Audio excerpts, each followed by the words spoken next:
प्रश्नोत्तर 60। क्या हमको सुबह का प्रतिक्रमण करना है और सुबह हमने सूर्योदय से पहले ही व्यासना करना है ऐसा धार लिया है। बाद में हमारी तबीयत के हिसाब से या कोई कारण से हमको नींद आ गई और सूर्योदय हो गया। सूर्योदय हो जाने के बाद हमें प्यास भी लगी है और व्यासना भी करना है, तो क्या हम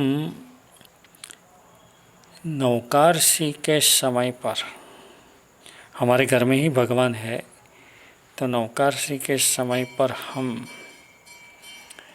पानी पी करके हम बाद में प्रतिक्रमण करें तो चलता है या नहीं, क्योंकि हम व्यासना के पचकाड़ में तो चालू है। समाधान 60। बिल्कुल भी नहीं चलता। अरे तुम जो प्रतिक्रमण करोगे उसमें 6 आवश्यक पूरा होता ही नहीं है, क्योंकि तुमने नौकारसी के समय पर व्यासना का पचकाण तो पार लिया, और पार लेने के बाद अब तुम प्रतिक्रमण करते हो, तो उस वक्त तुम पचकाण आवश्यक में कौन सा पचकाण लोगे? सिर्फ तुम्हें व्यासना वगैरह किया है ऐसा ध्यान में होना जरूरी नहीं है। उस वक्त तुम्हें पचकाण लेना जरूरी है, और तुम पचकाण तो कुछ ले नहीं सकते हो। इसलिए सुबह में नौकारसी के वक्त पानी पी करके व्यासना का पचकाण लिया हो, उस वक्त पानी पी करके राय प्रतिक्रमण करके बाद में व्यासना करोगे, ऐसा बिल्कुल भी नहीं हो सकता।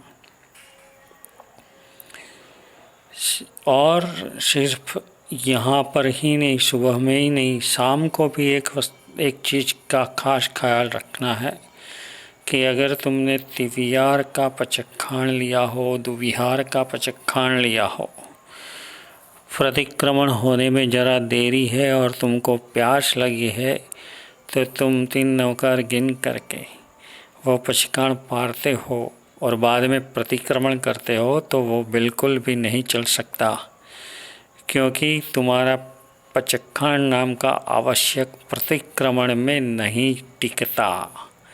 इसलिए तुम प्रतिक्रमण नहीं कर पाओगे। तुम्हें प्रतिक्रमण नहीं करना है, सिर्फ तुम सामायिक कर सकोगे। इसलिए अच्छा है कि तुम्हें प्रतिक्रमण हो जाने के बाद ही व्यासना का पचखाण और शाम को तिवियार या दुविहार का पचखाण पारना है। वहाँ तक प्यास को सहन करनी है, और सहन करने के लिए तो हमें ये धर्म की आराधना शुरू की है। इसलिए खास ख्याल रखना कि दोनों प्रतिक्रमण के पहले हमें कोई भी पचखाण पारने का नहीं है।